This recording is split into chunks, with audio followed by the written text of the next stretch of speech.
computer. There we go. This is my first time using Zoom entirely. Is it? Yeah, and I was telling Tyler, I'm like, it's been a year of this pandemic, and I have not. You're one of the lucky ones, man. Well, our manager was like, you have to go and use these Zoom things, and I'm like, no, they can call me. And then you tried that with me, and I said, no, let's do Zoom. Yeah, for Margot, I will always use it. Thank you. Actually, I'm really disappointed I can't have you in the studio. Someday soon. Right. I hope so. So if you just tuned into this, I am Margot from the Colorado Sound, and Nate and Tyler from Nate Valdez of In the Whale, you know him from, but he's also got a new project called Valdez, which is completely different sounding, Nate. Yeah, it's pretty, like when I was starting to put it all together, the drummer for In the Whale was like, I get it, these are good songs, but you should do it with some other people and create that in a different vein entirely. And I was like, who better than Tyler? So we've been working on it, and this is what we get. I really like when you first released St. Munchausen, I have to say, for a moment I was like, whoa. And then I started listening, and I was very impressed with the direction it took. It was like, do you harken back to the 90s for influences in your music, or is that all you? Because seriously, I'm listening and I'm going, do you know Jeff Mangum from Neutral Milk Hotel? Because dude, not that it sounds just like it, it's just that there was a spice of it in there. Sure, for sure. Like when we were talking and putting it all together, it was like Bright Eyes, Neutral Milk Hotel, and bands like we were just talking about Sufjan Stevens and things that were kind of in that more indie vein. Mm-hmm. Just kind of all came out that way. So were you two, when you started working together, how did that come about, first of all?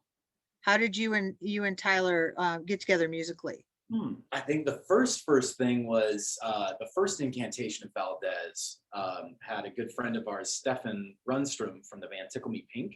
He was playing drums, and you had a string of shows, right? Like 3 shows in a row, and Stefan all of a sudden just couldn't do it, wasn't feeling well.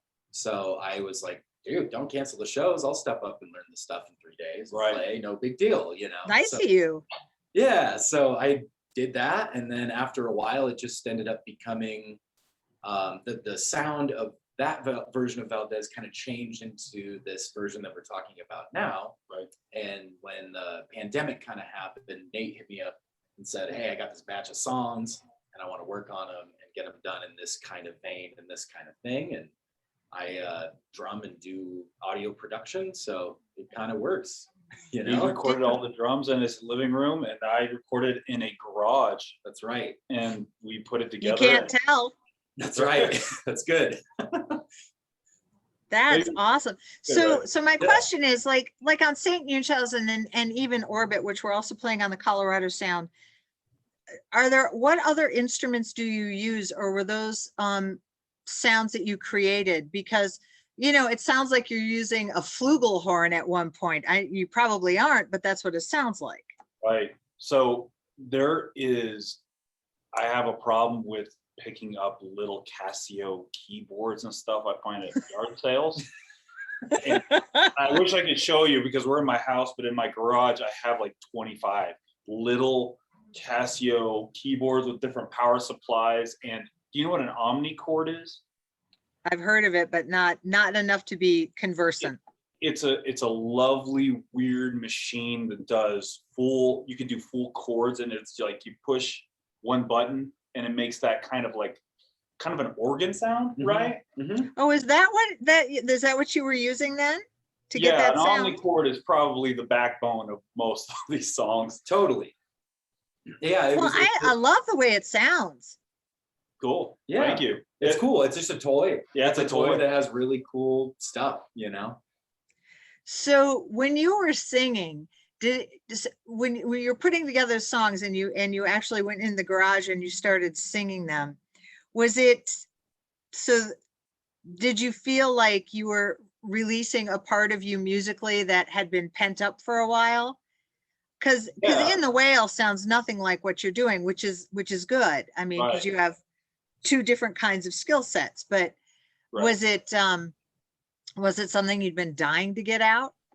You know, Like, I mean, not necessarily dying to get out, but like as a human, we all have like, yo, you like happy songs, you like sad songs, and it's the same thing when you're creating. I've been writing songs ever since I was 15 years old, and I had just a batch of songs that I'm like, doesn't fit within the Whale, and it was more important than ever that during this time that we kind of had like a downtime, like in the Whale Yeah. wasn't touring, we weren't doing anything. I'm like, I need to go while the iron's hot and get this stuff put together while I have the opportunity, while I have Tyler around and he's not on tour. So it was kind of frantic to get it done. The emotional aspects of the song, I think I pissed off the neighbors for sure. Just oh, like, really? like, well, I was just like, you know, sleep on the floor, just like screaming in a garage. I know someone's out probably barbecuing or something. Like, is that guy okay? Is this really emotional guy like yelling, singing in a garage right What's now? he doing? Is everything okay at that house? Right. I find it telling that no one came to check on you.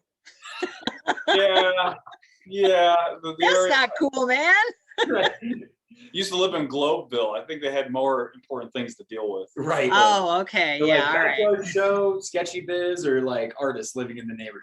Take your pick. Yeah. Yeah. That is what it is. Or they could be used to it. They'd be thinking, oh, that's just another musician. Yeah, it's just it's Fort Greene. It's just bouncing off the wall and somehow entering the back row. Just So- that Valdez guy. So unfortunately or unfortunately, however you look at it, you had a year to do this because who knew we would all be still cooped up after all this time. Right. And the culmination of this long years, you're putting out a full album, correct? That's correct. It's Okay, going to be which dropping on April 9th. April 9th, Friday, April 9th. And the Right. name of it is Wishbones. Wishbones. Because you didn't even tell me that in the emails. I'm like, what's I know, the I'm name of it? I'm an idiot. It's my first time doing this. It's like, I don't know. Oh, well, it's fine. We don't have to be pro. It's okay. It's just, Right. So Wishbones, Mhm. April 9th. Do you have a Bandcamp page? Yes, I do have a band camp. It's just Valdez is what it is. Okay. And I can Okay. go and add all the links and everything. Well, you know what we'll do when we put all this on our website, we'll make it all pretty and add the links. And Wonderful. you did do some performing that's going to come as a separate part of what we're doing right now because we didn't want you to have to perform on Zoom, especially since this is your first Zoom. We wanted Right. to ease you into it. Thank you. Thank you. The computer mic is enough for now. Yeah, We'll that's stick enough. with that. I have trouble with Zoom too. I've had to use it like all the time I interviewed a bunch of people on Zoom and, sometimes I would forget to hit record and sometimes I would, they'd be seeing the back of my room instead of my face. And I'd be like, what's going on? So Right. there's a Well, learning. You're doing great. I have Tyler to help me.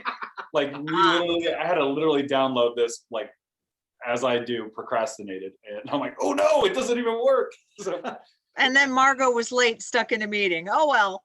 it worked out.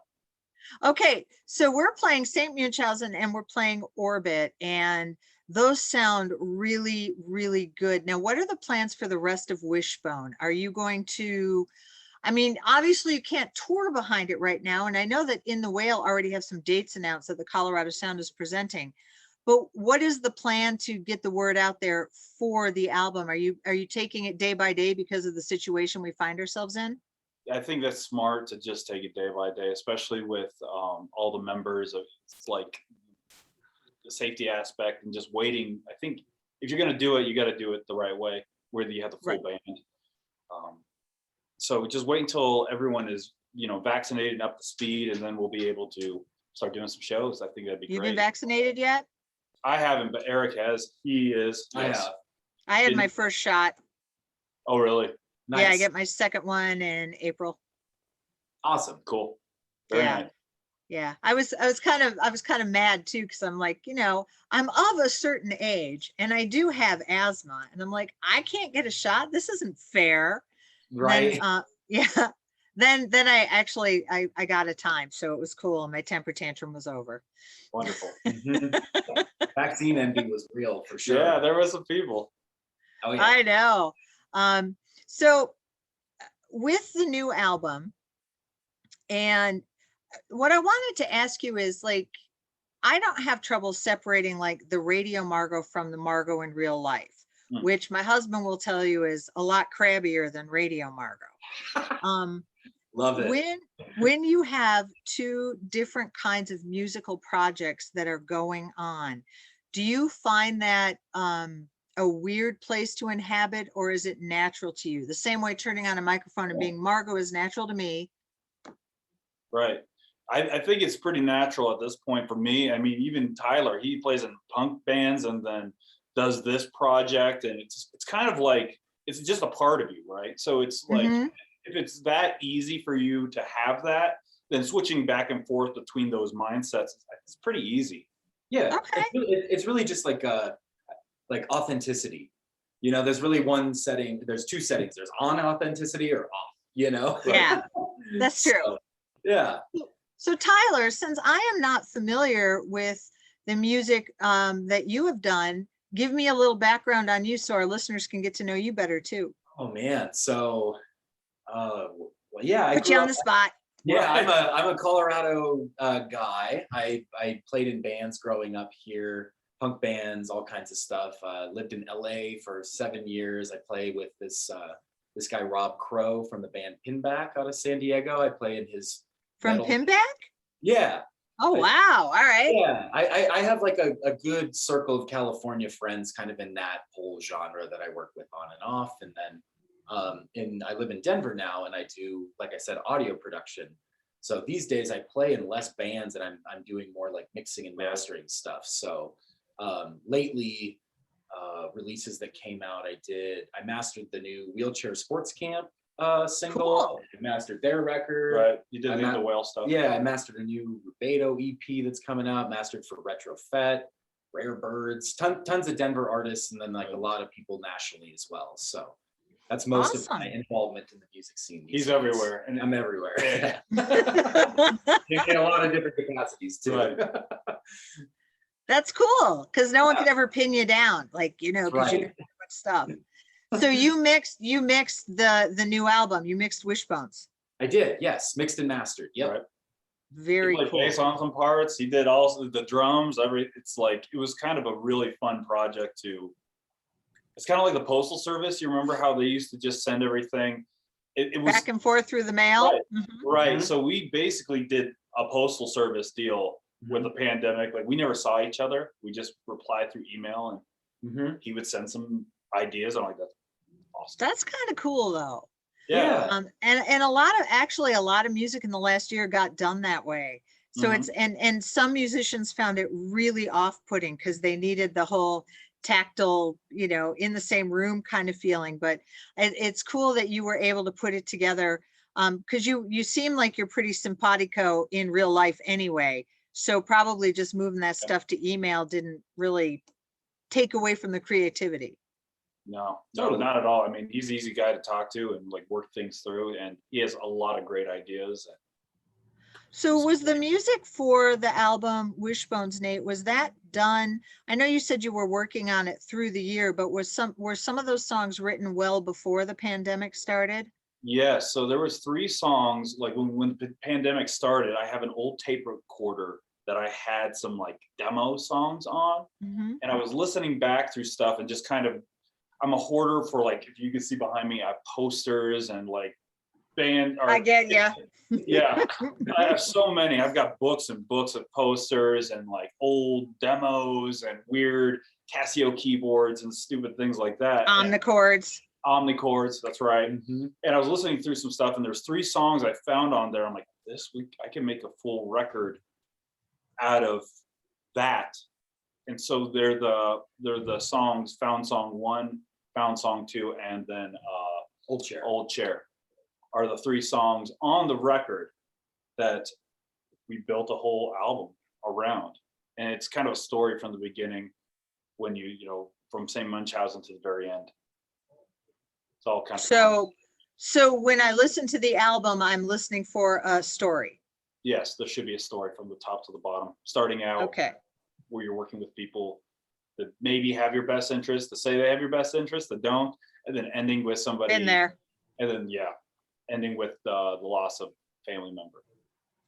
Oh, man. Did I that know, happen? right? Huh? Did that happen? Yeah, it was a song I had written from my grandmother's point of view about the loss of my grandfather. Oh, I lost my mom in January. So it's been that was the family stuff I was alluding to when we were Right. emailing, and it's I'm looking forward to listening to it then, because there'll be a connection I can pick out there too. It's So, like, it's a heart stabber for sure. Yeah. It's good. I get to cry some more. Great. Right. Right. Uh-huh. It was very like therapeutic to write. I'm never really good with like putting the thoughts together right on the spot, but to work through emotions as a kid, I always would write music. So that was a song that was really just about working through the process. And when you think about it, that is a great way to work through your emotions. I can't write music or anything. I do other things, but that seems like, because it's very deliberate, and so you have to like examine each thing as you put it together. Right. It is hard to face the mirror sometimes and figure out why you're feeling the way or acting the way or being rude to somebody. It's not because you're mad at them in any particular way. You just there's something going on. I've been doing a lot of apologizing lately with I didn't mean that. I'm sorry. I'm having a bad day kind of thing. Not to you. I like you. Yeah. I mean, you mentioned you're grumpy earlier. You're dealing with two grumpy, like empathetic misanthropes. Yeah, So that's right. Well, that's kind of what I am.